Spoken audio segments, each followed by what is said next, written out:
நீங்கள் பார்த்துக் கொண்டிருப்பது உங்கள் விஜய்.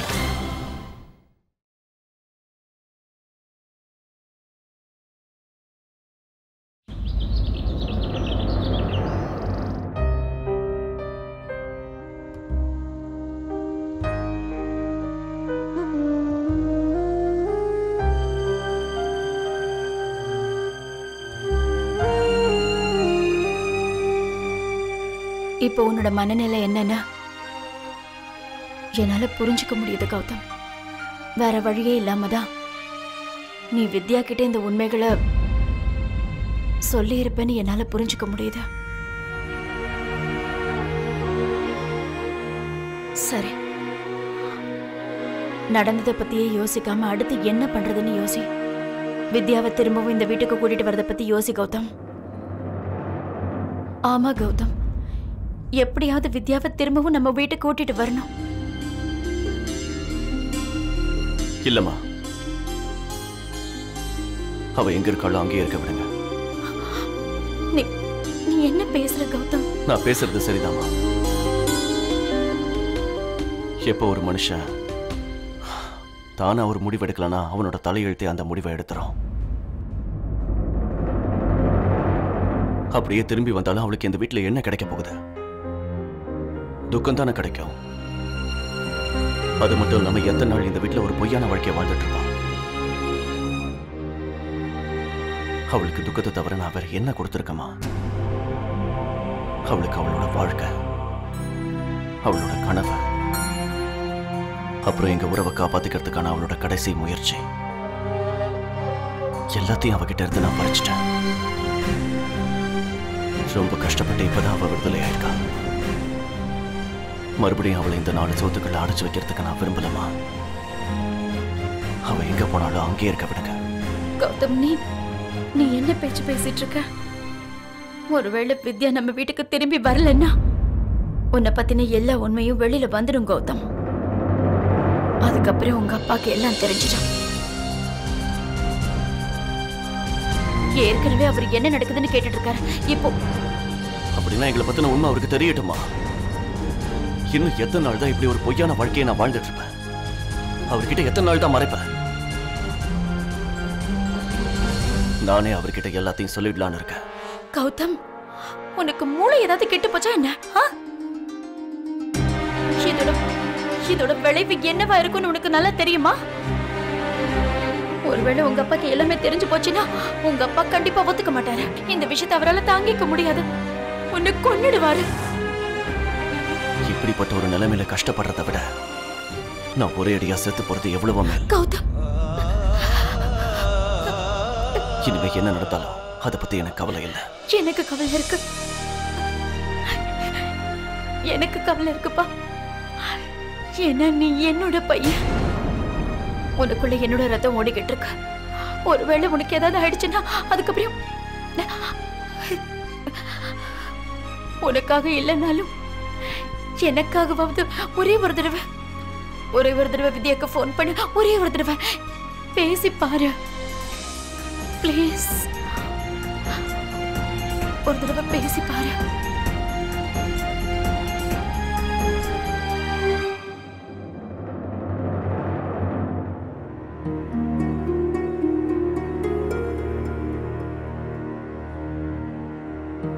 இந்தம்மா, இந்த தண்ணியை குடி.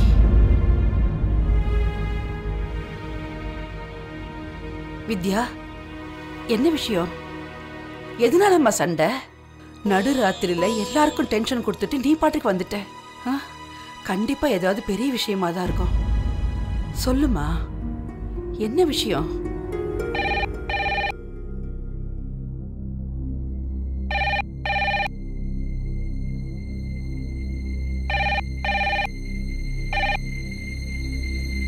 ஹலோ, நான் கொஞ்சம் வித்யா கிட்ட பேசணும். நான் வித்யா கிட்ட போனை கொடுக்கறேன். வித்யா, உனக்கு போன். கௌதம் தாமா, வாமா வா. நான் பேசல.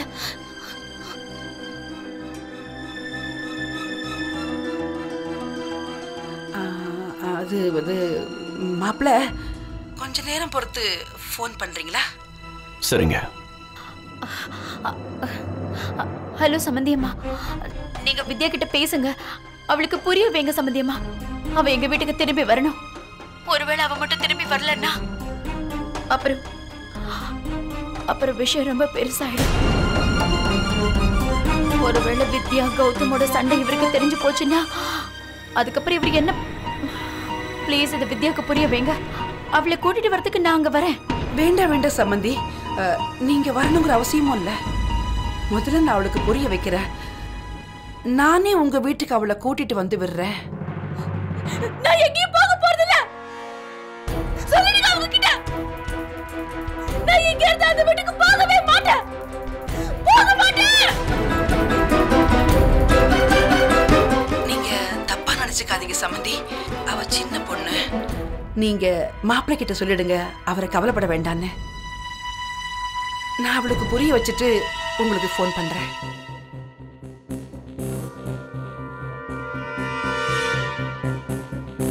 வித்யாவை சமாதானப்படுத்த முடியும்னு எனக்கு தோணல. அவ யாரோட பேச்சையும் கேட்க மாட்டான்னு தோணுது.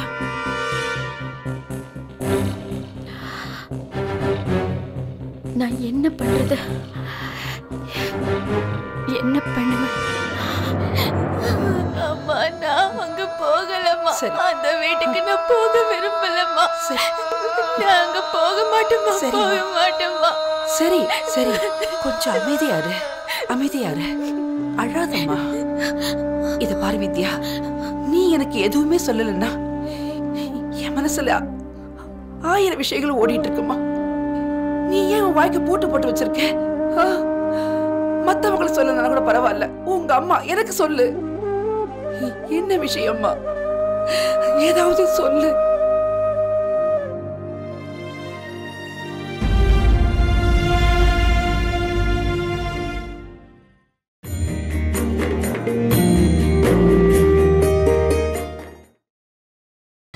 நீங்கள் பார்த்துக் கொண்டிருப்பது உங்கள் விஜய். நல்ல வேளை, தப்பா எதுவுமே நடக்கல. வித்யா அண்ணி எந்த பிரச்சனை இல்லாம வீட்டுக்கு போயிட்டாங்க. எல்லாம் சரியாயிருச்சு. எல்லாம் இங்க சரியாச்சு ஜெகதீஷ். வித்யாக்கா நம்ம வீட்டுக்கு வராத வரைக்கும் எந்த பிரச்சனையும் சரியாகாது. டைம் ரொம்ப பேடா இருக்குப்பா. முன்னாடியே ப்ராஜெக்ட் முடிஞ்சு போயிடுச்சு, அதுக்கப்புறம் ஆக்சிடென்ட், இப்போ இதெல்லாம் வேற. என்ன கேட்டா இந்த பிரச்சனைக்கெல்லாம் காரணம் வேற யாரும் இல்ல, அவளே. அவளே என்ன? அண்ணே, இவ சொல்றதுக்கு அர்த்தம் அந்த காரணம் அவங்களுக்கே புரியாம இருந்திருக்கலாம். அட கடவுளே, நான் தாத்தாவை பிக்கப் பண்ண ஸ்டேஷனுக்கு போக வேண்டியிருக்கு. இந்த பிரச்சனையெல்லாம் அதை மறந்தே போயிட்டேன். போனது முதல்ல அவர் காலில் விழுந்துடணும். இப்படியாவது அவர்கிட்ட நான் மன்னிப்பு கேட்டே ஆகணும். அட, நீ இப்ப எங்க கிளம்பிட்ட? நான் தான் வந்துட்டேன்ல. அப்புறம் உன் தாத்தாவோட மனசு ஒன்றும் அவ்வளோ பெருசு இல்லை. கையை பத்தியா எவ்வளோ பெருசா இருக்கு. இதை வச்சு ஒன்னு ஒரு அரைஞ்சேன்னா அப்புறம் எல்லாம் சரியா போகும். மன்னிச்சிருங்க தாத்தா, இப்பதான் உங்களை பத்தி இவங்க கிட்ட பேசிட்டு. யாத்திரையெல்லாம் எப்படி இருந்துச்சு தாத்தா? யாத்திரையெல்லாம் நல்லா தான்ப்பா இருந்துச்சு. வணக்கம் பெரியய்யா. வணக்கம்மா. அப்புறம் என்ன, வீட்டில் எல்லாரும் நல்லா தானே இருக்கீங்க?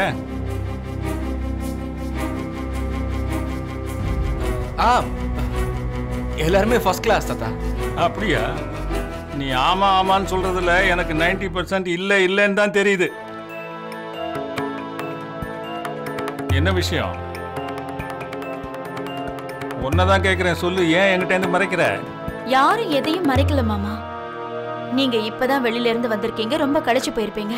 முதல்ல போய் ரெஸ்ட் எடுத்துக்கோங்க, அதுக்கப்புறம் மத்த கதையெல்லாம் நம்ம பேசலாம், சரியா? ஜெகதீஷ், இந்த திங்ஸ் எல்லாம் கொண்டு போய் உள்ளவே. நீங்க ஃப்ரெஷ் ஆயிடுங்க, உங்களுக்காக நான் டீ கொண்டு வரேன். என்கிட்ட சொல்ல விருப்பம் இல்லைன்னா சொல்லாத. நானும் போலீஸ்காரன் தான், என்னாலையும் தெரிஞ்சுக்க முடியும்.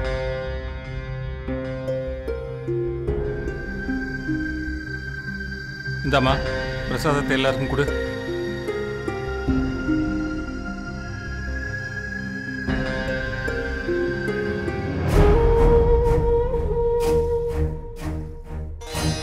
கண்டிப்பா இந்த விஷயத்துல ஏதாவது ஒரு பிரச்சனை இருக்கும். போற போக்க பார்த்தா என் மரியாதையை கெடுத்துருவான் போல இருக்கு. இவன் தான் தப்பு பண்ணிருப்பான். இவன் பண்ண தப்பால தான் அவ வீட்டை விட்டு போயிருப்பா.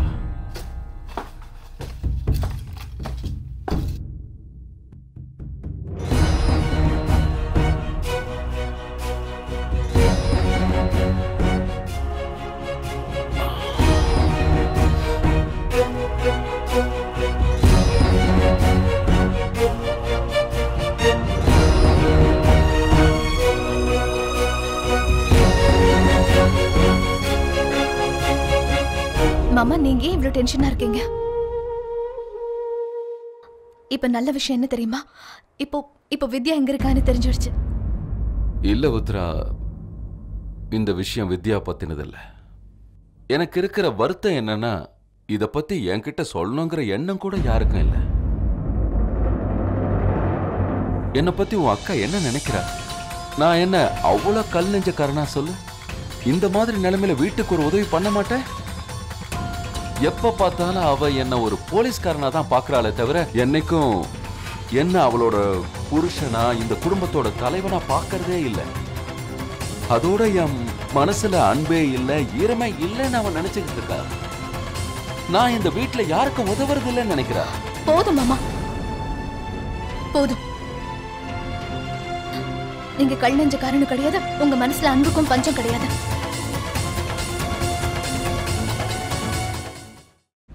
அக்காக்கு தான் தலையெழுத்து சரியில்லை. உங்களோட அன்பை பத்தி அவங்களுக்கு தெரியவே இல்லை. உங்களோட அருமை புரிஞ்சுக்காம அவங்க ஏன் இந்த மாதிரி எல்லாம் பண்றாங்க? கவலைப்படாதீங்க மாமா, நான் இருக்கிற வரைக்கும் இந்த வீட்டுல யாரும் எந்த உண்மையும் உங்ககிட்ட இருந்து மறைக்கிறதுக்கு நான் அனுமதிக்கவே மாட்டேன், நிச்சயமா. ஆனா அதுக்கு முன்னாடி எனக்கு என்ன தோணுதுன்னா, நீங்க போய் கௌதம் கிட்ட கொஞ்சம் பேசுங்க. வித்யாக்கும் அவனுக்கும் இவ்வளவு பெரிய சண்டை நடக்கிற அளவுக்கு அவங்க 2 பேருக்குள்ள என்ன நடந்ததுன்னு. எப்பவுமே நீ புத்திசாலித்தனமா நம்ம நல்லதுக்காக யோசனை பண்ணி தான் பேசுற உத்ரா. உன் அக்காவை விட நீ 2 படி மேலதான் இருக்க உத்ரா. ஒருவேளை அவ இடத்துல நீ நான் கொடுத்து வச்சது அவ்வளவுதான் போல இருக்கு. என் துக்கத்தை பகிர்ந்துக்க இந்த வீட்டுல தான் யாருமே இல்லையே. நீங்க ஏன் மாமா அப்படி சொல்றீங்க? நான் இருக்கேன் மாமா. நான் எல்லாரை விடவும் ஒரு நல்ல ஃப்ரெண்டா உங்களோட இருப்பேன் மாமா. நான் என்னைக்கு மட்டும் இல்ல, என்னைக்குமே உங்களோட நல்ல ஃப்ரெண்டா இருப்பேன். இதுக்கப்புறம் நம்ம ஃப்ரெண்ட்ஷிப்பை யார் தப்பா நினைச்சாலும் அதை பத்தி நான் கவலைப்பட போறது இல்ல. நான் இருக்கேன் மாமா, உங்களுக்காக எனக்கு நான் இருப்பேன். வீட்டை விட்டு வந்ததால உறவு ஒண்ணு உடைஞ்சு போயிடாது. அதுவும் புருஷன் பொண்டாட்டி உறவு. புருஷன் பொண்டாட்டி உறவுங்கிறது ஒரு ஜென்மத்தோட முடியறது இல்ல, 7 ஜென்மத்தோடது. அதுவும் நீ அவரை விட்டுட்டு இங்க இருக்கிறதுனால உறவு ஒண்ணு உடைஞ்சு போயிடாது. என்னம்மா, ஏதாவது சொல்லுமா. என்ன விஷயம்? நீ நானும் சேர்ந்து ஏதாவது ஒரு வழி கண்டுபிடிச்சிடலாம். சொல்லுமா. உனக்கும் கௌதம்க்கும் நடுவுல என்ன பிரச்சனை? சொல்லு வித்யா, சொல்லுமா. உண்மை இதுதான். கௌதமோட சந்தோஷம் நான் இல்ல. அப்புறம் உண்மை என்னன்னா, நாங்க ஒருத்தருக்கு ஒருத்தர் காதலிக்கவே இல்ல. என் வாழ்க்கையில நான் யாருக்காவது இடம் ஒண்ணு கொடுத்திருந்தா அந்த இடம் நிச்சயமா கரனுக்கு மட்டும்தான். கௌதமோட காதல் கரண் கூட மட்டும்தான். இனிமே அவர் உங்களை தேடி வர்றதுன்றது முடியாத காரியம். புரிஞ்சுக்கோங்க வித்யா. I love you too, Karan.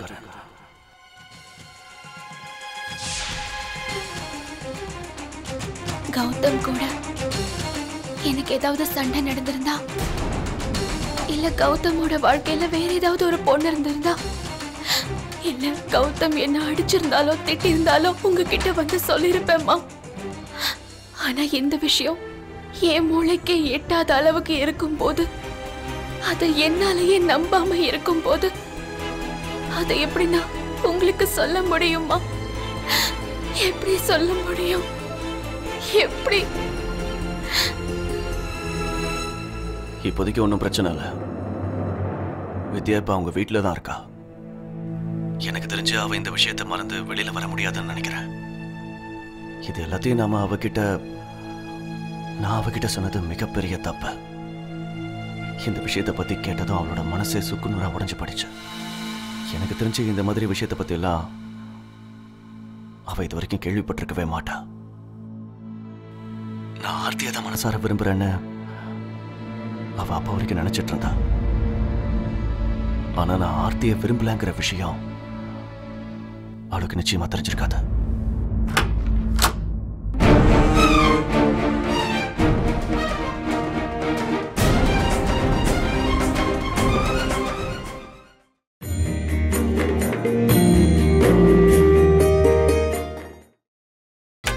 நீங்கள் பார்த்துக் கொண்டிருப்பது உங்கள் விஜய். அதே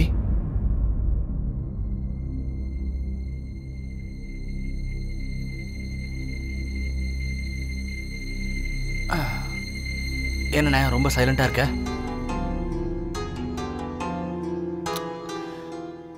விடுங்கண்ணே, எல்லாம் சரியா போயிடும். எல்லாம் சரியாயிடுண்ணே.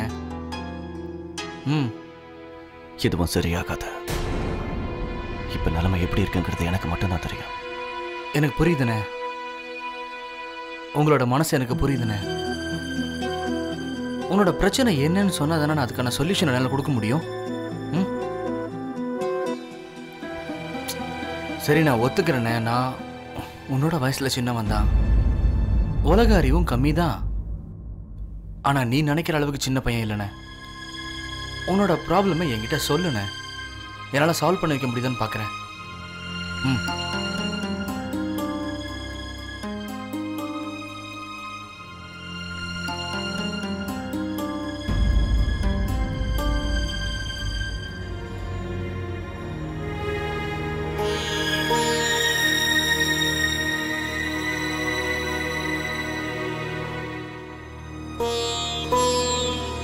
இப்ப சொல்லு. நான் அண்ணிக்கிட்ட பேசவா? வேண்டாம் அதே, நீ கண்டிப்பா வித்யா கிட்ட பேசவே கூடாது. ஏன்னா இதனால எந்த லாபமும் இல்லைன்னு எனக்கு தெரியும். அண்ணா, ஆனா ப்ராப்ளம் தான் என்னண்ணே, வாயை திறந்து பேசு. உனக்கு என்ன பிரச்சனைன்னு சொல்லுண்ணே, சொல்லு. உனக்கு ஞாபகம் இருக்கா நம்ம சின்ன வயசுல சின்ன சின்ன விஷயங்களை கூட நம்ம டிஸ்கஸ் பண்ணுவோம்? ஞாபகம் இருக்கா உனக்கு? நம்ம 2 பேருக்குள்ள அவ்வளவு நம்பிக்கை இருந்துச்சு, அன்பு இருந்துச்சு, பாசம் இருந்துச்சு. ஆனா இப்போ நாட்கள் கடந்திருக்கு, நம்மளும் பெரியவங்களாயிட்டோம். அதுக்கு அர்த்தம் பழைய பாசம்லாம் மறைஞ்சிடுச்சுன்றது கிடையவே கிடையாதுண்ணே. சின்ன வயசு உறவு முடிஞ்சு போயிடுச்சா என்ன? பைத்தியம் மாதிரி உளராத. நான் சின்ன வயசுல உன் மேல எவ்வளவு அன்பு வச்சிருந்தோன்னா அதே அளவு தான் இப்பவும் வச்சிருக்கேன். உன்னோட எல்லா விஷயங்களையும் நான் கவனிச்சுக்கிட்டு தான் இருப்பேன். இப்ப நான் சொல்றத புரிஞ்சுக்கோ. இப்போதைக்கு உன்னோட உதவி எனக்கு தேவைப்படாத அதே. இப்ப இருக்கிற பிரச்சனைகள் எல்லாமே கூடிய சீக்கிரமே முடிஞ்சிடும் அதே.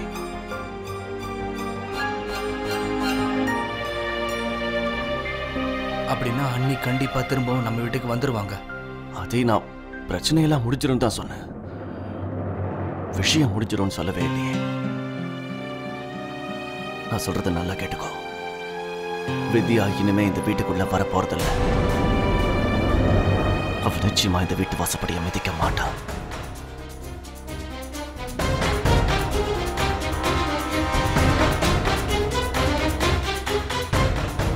என்னண்ணே? ஆனா ஏன் அப்படி? என்னதான் பெரிய விஷயம்? உங்க 2 பேருக்குள்ள என்னதான் ஆயிருக்குண்ணே? புருஷன் முன்னாடிக்குள்ள சின்ன சின்ன தகராறுகள் வரதானே செய்யும். அதுக்குன்னு உறவே முடிஞ்சு போயிடுச்சுன்னு அர்த்தமாண்ணே? உறவு முடிஞ்சு போற அளவுக்கு பெரிய விஷயமா என்ன இது? ஒரு தடவை வெட்டிடுச்சுன்னா திரும்பவும் சேர்க்க முடியாத அளவுக்கு அவ்வளவு பெரிய விஷயம் ஒண்ணும் இல்லையே. இங்க பாருங்க, நீ ஓகே சொன்னீன்னா அன்னிக்கிட்ட நான் பேசுறேன். வேணாம் அதே, நீ அவகிட்ட பேசணும் எந்த அவசியமும் இல்லை. அண்ணா ப்ளீஸ், மறுபடியும் இன்னொரு தடவை யோசிச்சு பாருண்ணே. நான் சொல்றது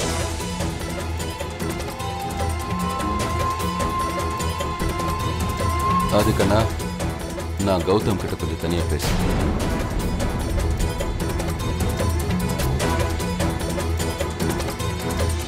சரிப்பா.